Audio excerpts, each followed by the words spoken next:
درود، شلای گلخوجی هستم با خبرهای تازه 10 می و شما را از استودیوی رادیو زودی از پراگ همراهی میکنم. امروز در برنامه سیم امنیتیمов رئیس کمیته امنیتی ملی تاجیکستان برای بررسی نگرانی های کشور از فعال شدن تندروان در مرز به افغانستان رفت. تربت بازار صابر شاعر شناخته تاجیک را هفته آینده به وطن می‌آورند. مکان آخرتی او الکای در آرامگاه آماده است. بعد خاک سپردن با معماری سنگ بعد آرکیتکتور شهر آمدن مسئله چی را می‌بینند؟ با سنگ ماندن همش می‌بینند. تنش‌ها در خاورمیانه اوج می‌گیرد. اسرائیل گفت ایران از قلمرو سوریه به بلندی‌های جولان 10 موشک انداخته است. ایران هنوز واکنشی نشان نداده است. شروع میکنیم از سفر رئیس کمیته دولتی امنیتی ملی تاجیکستان به افغانستان. هیئتی نهاد زیر رهبری رئیس آن سید مومن یتیمov روز 8 و 9 می از کابل دیدن کرده است. در دفتر شورای امنیتی ملی افغانستان به رادیو زودی گفتند که سید مومن یتیمov در این سفر با سران نهادهای امنیتی از جمله معصوم ستنکزی، رئیس ریاست امنیت ملی، وزیر دفاع و دیگر مقامات بلندپایه گفتگو کرده است.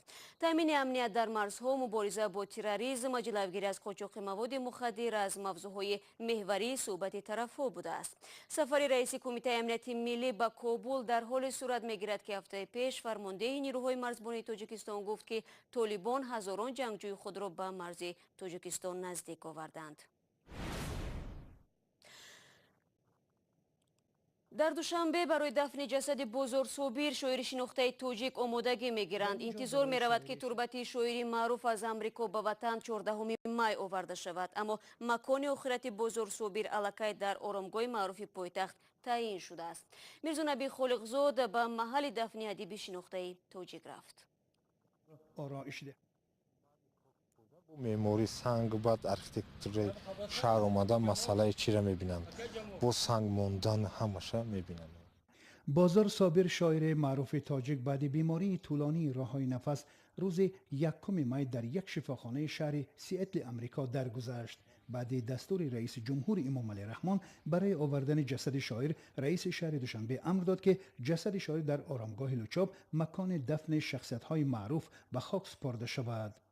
قبر بازار صابر ببینید در میان آرامگاه استاد ترسونزاده و لایق شیرالی غفار میرزا از چهره های معروف و شناخته شهر تاجیک قرار دارد و یکی از منظره های خیلی زیبای شهر دوشنبه و در یک بلند جای قرار دارد که جای شماره و زیبا است.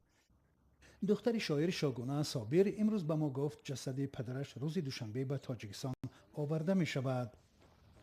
آرامگاه لوچاب در کنار دوشنبه است که اکثر نخبگان در اینجا به خاک سپرده می شوند.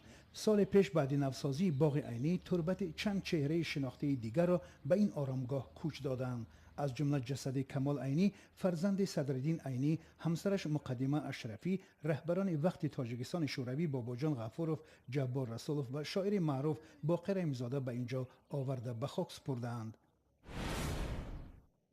رو می‌آوریم به موضوع دیگر. ارتش اسرائیل میگوید ده‌ها تاسیسات نظامی ایران را در داخل سوریه هدف گرفته است. به گفته فرماندهان اسرائیلی، حمله بعد آن صورت گرفت که با فرمان پاسداران انقلاب اسلامی ایران به بلندی‌های جولان در اسرائیل 10 موشک انداختند.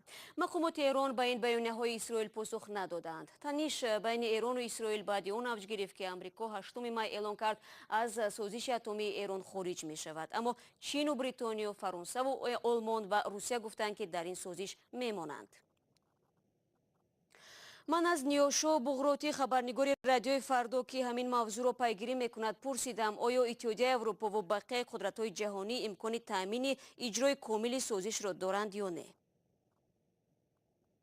همه چیز بستگی به این داره که آمریکا در چه حدی بخواد واکنش نشون بده، واکنشش رو تا چه حدی بخواد پیش ببره نسبت به تحریم هایی که گفته. اگر که آمریکا بخواد خیلی مصر این تحریم ها رو تا جایی دنبال بکنه که بگه شرکت های دیگر، شرکت های اروپایی، روسی، چینی در شرق آسیا رو تحریم های سنگین، جریمه های سنگین خواهد کرد به خاطر اینکه احتمالاً بخوان تحریم‌های آمریکا رو نقض بکنن، در اون صورت احتمال داره که اینها هم به فکر منافع خودشون باشن و از این همکاری که در حال حاضر دارن در بیان. در حال حاضر یه مقداری زود هست برای اینکه گمان زنی بکنیم. اون چیزی که تا به حال گفته شده این هست که اتحادیه اروپا، روسیه، چین همه اصرار دارند که توافق اتمی حفظ میشه، اصرار دارند که این توافق از بین نرفته. فقط آمریکا از اون خارج شده و اتحادیه اروپا به ایران توصیه کرده که در برجام همچنان باقی بمونه، به خاطر اینکه اون طرف‌ها هم باقی خواهند موند. سوال بعدی من از نیوشا بغروتی این بود که خارج شدن امریکا و اعمال دیگر برای تحریمات چه پیامدهای برای اقتصاد ایران داشته میتواند؟ مطمئناً خیلی پیامدهای گسترده‌ای خواهد داشت. در چند لول مختلف میشه این رو حساب کرد. اگر که بخواد فقط تحریم‌های اولیه و ثانویه باشه که گفته میشه، به این اسم شناخته میشه که آمریکا اونها رو گذاشته طی سالهای مختلف، بخش انرژی ایران رو هدف قرار خواهد داد و بخش مالی و بانکی رو. در این صورت ما مطمئنا شاهد این خواهیم بود که تورم بسیار زیادی خواهیم داشت. اینفلیشن در ایران خیلی بالا خواهد رفت، قیمت‌ها خیلی رشد صعودی خواهد داشت. همین الان ما شاهد این هستیم که دلار در بازار ایران نایاب شده، ارزهای خارجی، پولهای خارجی خیلی به سختی یافت میشه و با قیمت خیلی بالاتر. طی حدود چند ماه گذشته قیمت دلار در ایران تقریبا 100% افزایش داشته، یعنی حدود 2 برابر شده این قیمت. این روند میتونه ادامه پیدا بکنه. دولت خیلی سعی داره که این روند رو کنترل بکنه در حد امکان، ولی اگر که این تحریم‌ها بخوام برگردن از کنترل میتونه خارج بشه. پس به هر صورت این تأثیر رو در اقتصاد ایران ما خواهیم دید، تأثیر منفی رو خواهد گذاشت، ولی سطحش بستگی به این داره که در چه سطحی این تحریم‌ها برگردن. نیوشا بغروتی، خبرنگاری رادیوی فردا، درباره پیامدهای خروج آمریکا از سازش اتمی با ایران صحبت میکرد. تفصیلات بیشتر در سامانه ما www.azadi.org گذاشته شده است. شما برنامه خبری رادیوی آزادی را تماشا دارید. 10 شهروند قزاقستان روز 10 می در استان و الماتو با طرفداری از محبوسان سیاسی در این کشور دست به تظاهرات غیر قانونی زدند. در هر دو شهر اعتراضها با بازداشت تظاهرگران انجامید. جمله کارمندان پلیس در الماتو حدود 80 نفر را دستگیر کردند که در میان آنها راهگذران تصادفی نیز بودند. این اعتراضها در روز سفر هیئت رسمی پارلمان اروپا به شهر استان برگزار می شوند. برمیگردیم به تاجیکستان. در تاجیکستان تحریک قراری را تهیه میکنند که ثبت رقم ایمیل همه گونه تلفن‌های موبیلی و واسطه‌های علاقه برقی را در نظر دارد. مقامات و شرکت‌های موبیلی توسط این رقم یک تلفن موبیلی را از دیگرش فرق میکنند. عبدالله شورف همکار ما با این موضوع آشناست. عبدالله سلام. از این پیش در تاجیکستان تمامی سیم کارت‌ها از نو ثبت شده بودند. ثبت این رقم‌های تلفن چی ضرورت داشت؟ سلام شهلا. ایمیل رقمی مشخص است که هر تلفن موبیل ناوابسته از شکل و استحصال کنندش آن را دارد. این یک نوع شناسنامه هر تلفن است. ثبت نام این رقم ها در فهرست دولتی امکان می‌دهد که حالت های دزدی تلفن پیشگیری شود. وقتی رقم ایمیل همه تلفن ها در دست مقامات قرار می‌گیرد، تلفن کسی را بوده شود، مقامات زود شخص تلفن دزد را پیدا خواهند کرد. خب عبدالله، میتوان گفت که بعد این هر قدم صاحبان تلفن تحت نظارت قرار خواهد گرفت؟ احتمالاً چنین شود، زیرا همصحبتان ما از اداره‌های دولتی مربوط به مخابرات گفتن این اقدام به خاطر تامین امنیت روی دست گرفته شده است، چون با گسترش ابزارهای مخابراتی به مثل وایبر و واتساپ شناسایی گفتگو کنندگان از روی سیم کارت دشوارتر می‌شود و از این رو مقامات می‌خواهند مشخصاً به کی تعلق داشتن تلفن موبیل را برای خود یقین کنند. خب آیا در یگان کشور دیگر نیز تجربه ثبت نام رقم ایمیل همه تلفن‌های موبیل وجود دارد عبدالله؟ بله شهلا، نخستین کشوری که تجربه ثبت نام رقم ایمیل همه تلفن‌های موبیل را در قلمروش جاری کرد ترکیه است. بنابر اطلاع مطبوعات در این کشور دزدی تلفن‌ها در اوج بود و حکومت ترکیه برای جلوگیری از این پدیده ثبت نام رقم ایمیل همه تلفن‌های موبیل را به راه ماند. به اطلاع مطبوعات در پی این تدبیر دزدی تلفن‌ها در این کشور 90% کمتر شده است. شهلا، سپاس عبدالله برای صحبت فراگیر. در تاجیکستان تصمیم گرفتند که با راه اندازی یک نظام مخصوص کار دهقانان تاجیک را آسان‌تر کنند. کمیته دولتی امور نامگوی نرخ محصولات کشاورزی را در بازارها به دهقانها میفرستد تا اینکه آنها سرگردان نشوند.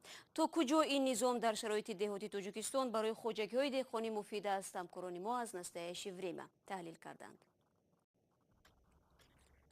در تاجیکستان نظام اطلاع تجارتی را برای خواجگی‌های دهقانی به راه می‌مانند. طرح را در این باره در کشور شروع کردند.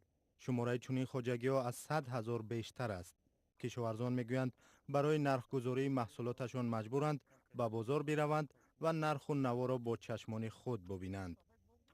کمتر از تکنولوژی خفه موندیم. برای چی بگو؟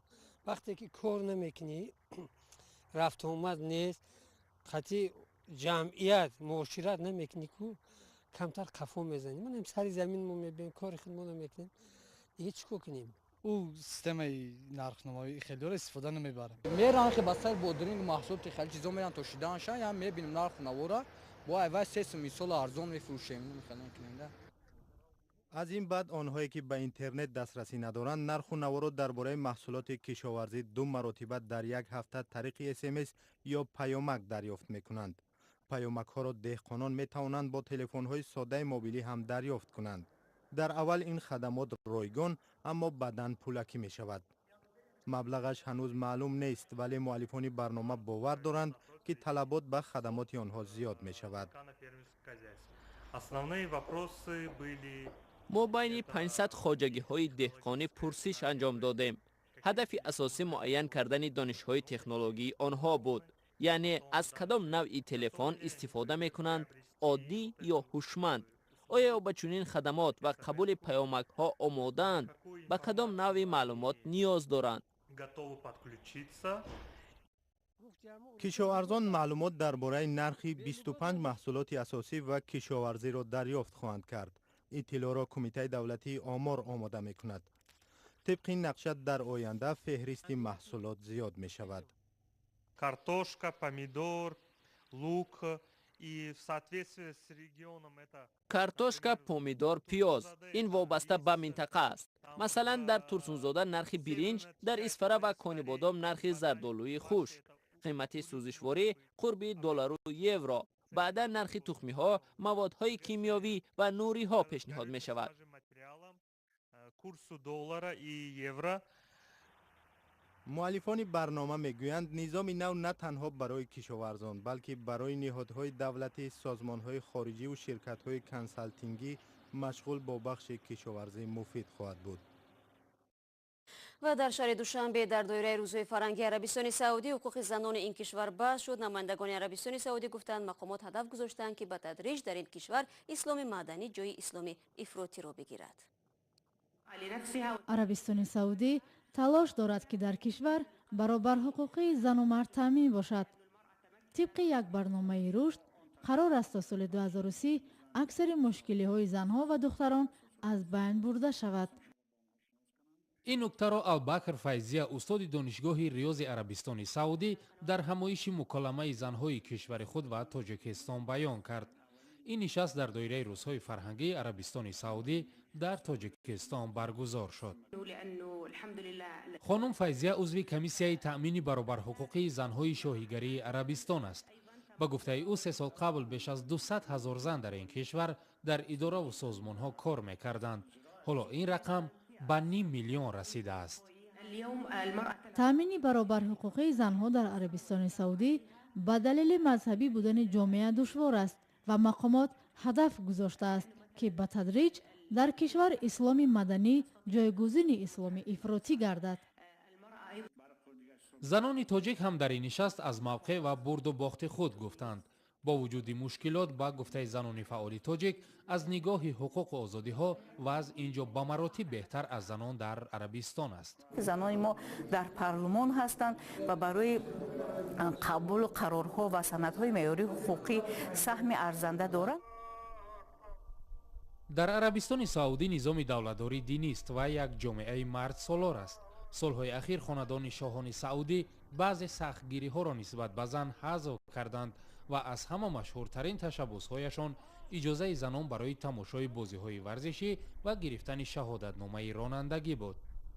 بر طبق معلومات موجود زنان عربستان سعودی حالا حق ندارند به اجازت شوهر شناسنامه گیرند، به خارجه سفر کنند، از شوهر جدا شوند، تجارت کنند، بجز در حالتهای غیر اضطراری جراحی کنند و محبس را ترک کنند. برنامه ما انجام یافت. خدا نگهدار.